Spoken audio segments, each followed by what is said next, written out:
Good afternoon, everyone, and welcome to this update from UNISON regarding the dispute over Surrey Pay 2023.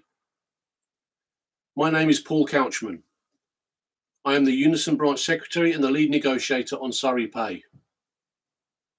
On the 9th of May, UNISON and the GMB presented our case for a fair pay increase to the PPDC.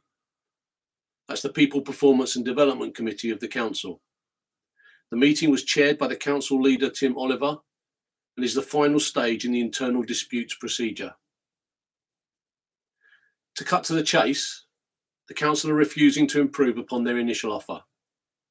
As things stand, there is no more on the table. We made our position absolutely clear in the meeting. Our basic argument was very simple. Our members feel very strongly that the current offer on the table is just not enough. We're being left behind.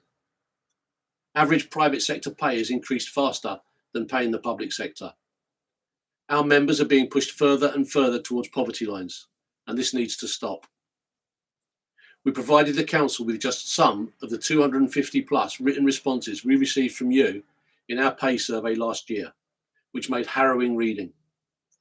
But it obviously wasn't enough to move the council. We explained that last year's pay settlement had been agreed before the cost of living went through the roof, and before the National Joint Council, that's the NJC, settlement of a £1,925 consolidated pay increase for all NJC staff. This already left our members feeling left behind. We had headlines in the national press last year, for example, that said social workers are to receive nearly £2,000 each in the annual pay increase. This was hard to hear by our own Surrey social workers like myself, who had settled on just a £900 increase, less than half the national settlement last year. This feeling of being left behind just gets worse when we hear of the various settlements and offers in many of the Surrey district and borough councils and in neighbouring counties compared to Surrey's current offer. I'm going to note just a few. Kent and Essex county councils have both settled on a £2,000 pay increase across the board. Waverley Borough Council, £2,500 for all staff, plus an extra one-off cost of living payment of £1,650. Guildford Borough Council, £2,000, plus an extra one-off of £1,700. Elmbridge and Mole Valley Councils are both adding an extra £2,000 to all staff salaries. And Woking Borough Council are matching the NJC offer this year, which is a pay increase of £1,925. which actually has already been rejected by the national trade unions. Compare those with the £1,300 to £1,700 currently being offered to the lowest paid Surrey staff. That's those on PS1 to PS8. And also compare it with the £5,000 to £10,000 currently being offered to the highest paid directors and assistant directors in Surrey. We welcomed the uplift to the real living wage earlier this year, but the fact is that we would still have had employees being paid below the actual legal minimum wage on the 1st of April, which is a scandal. Our survey of members last year showed that 10% of our members needed to visit a food bank within the past 2 years. And 73% of you said you were scared of falling into poverty. Surrey's wages have fallen below acceptable levels over the past decade and more. Recruitment, retention and agency use are all major issues. And we argued that the council needs to begin to rectify this by offering a fair and reasonable pay uplift from the 1st of April this year. We've been reasonable. Our members have been reasonable. We explained that to avoid an escalation of this dispute, any revised offer must be closer to the 12%, as stated in our original claim, than the average of 4 to 5% that's been offered. At the very least, it would have to be on a par with our neighbouring councils. It's the council's responsibility for the delay in reaching a settlement. We submitted our pay claim in very good time last year, well in time to reach a negotiated settlement. We followed this up with a further letter when pay meetings were cancelled at the end of the year.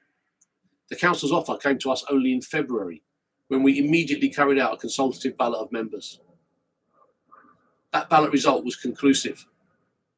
87% of you voted to reject the offer, with 83% of you also saying you would be prepared to vote for strike action in the event of a formal ballot. This was on a 55.2% turnout, comfortably above the legal threshold of 50% of members participating. We know that we don't have a huge density of UNISON members across the council, but we do have high membership in some crucial areas such as child protection and children's homes, mental health services, frontline social care. We also have a large membership amongst support staff in Surrey's schools. We gave the council notice that if we are forced down the road of industrial action, this will inevitably impact the council's services. And alongside all the other trade unions in local government and education who are already also balloting, we could see the vast majority of Surrey schools closed. We heard from the GMB yesterday that they are also balloting their members in Surrey. The council's mantra is no one left behind. Of course we support this, but it must include their employees. We refuse to be left behind. UNISON members working in schools, children's homes, social care, social work, mental health, trading standards, libraries, registrars, highways, business support staff, and all the rest of Surrey County Council services have spoken. We deserve more and we refuse to be left behind. The council's response was received on Monday.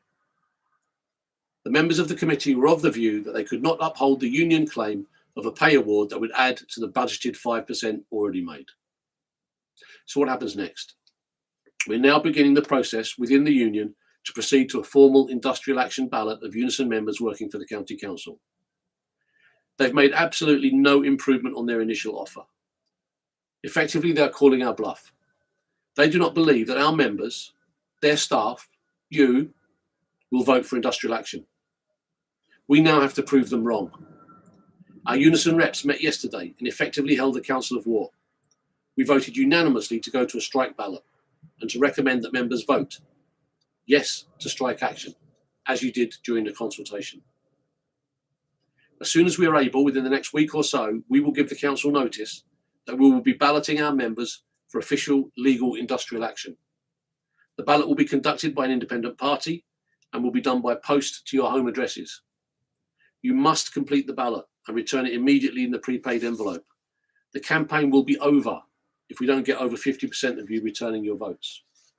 Of course, a lot can happen between now and any potential strike action, so nothing is predetermined. We will try to keep you as informed as possible regarding progress. If we do end up taking strike action, this will be in the form of 1 or 2 days at any one time. Members will be able to claim strike pay of £50 per day after any action has been taken. We may ask members to join picket lines and protests, but any strike action is entirely voluntary. Remember, although you may need to wait a month or two longer before receiving a pay increase, any increase eventually agreed will be backdated to the 1st of April 2023. And every 1% or £100 increase in the offer will be yours for as long as you work for Surrey. It will be added to every time there's another increase, and it will add significantly to your pension, which will amount to thousands, if not tens of thousands of pounds over your lifetimes. We're going to finish now with the same 3 messages as in my last broadcast. 1 to UNISON members, 1 to those who have yet to join us, and 1 for the council. UNISON members, please stick with us. Read your emails, return your ballot papers. These will be printed, posted ballot papers. Please make sure we've got your correct details in our database. Email unison at surreycc.gov.uk if you need to check what details we've got, or go to My UNISON via the website to update your details. Have we got a correct phone number and email address for you? Have you changed your name, your address, etc.? To make sure you get what we send out, please make sure we know. We can't do any of this without your involvement. If you have a rep in your team, please talk to them about the pay offer and what you think. If you don't have a rep, please think about becoming one. Or do you know someone in your team who would be ideal? Ask them. Those of you who are not yet UNISON members, if you want to be a part of this campaign for fair pay, if you too refuse to be left behind, why not join us? If you join now, you can be included in the ballot. There are also lots of other important reasons why people join UNISON. Representation if you need it at work, employment advice at the end of a telephone line, and access to a range of education opportunities. Not to mention cheap car insurance, holidays, free will writing services. Just go to unison.org.uk and click on join. You won't regret it. And finally, a message to the council.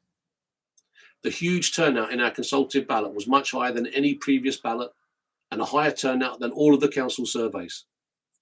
Their own recent Pulse survey only got a 29% response rate. And over half of those said they were worried about the rising cost of living and that we're not rewarded adequately for our work. It's clear from the overwhelming rejection of your opening offer that our members feel they deserve and need far more than you're offering. UNISON are serious about representing our members' views and now have no option other than to formally ballot our members across the county for strike action. No one wants this, least of all our members, but this is our only alternative given the strength of feeling of our members. Thank you. For regular updates, please follow us on our social media platforms. We're on Facebook, Twitter, Instagram and TikTok. If you've got any questions, please email unison@surreycc.gov.uk. And thank you for taking the time to listen to this live broadcast.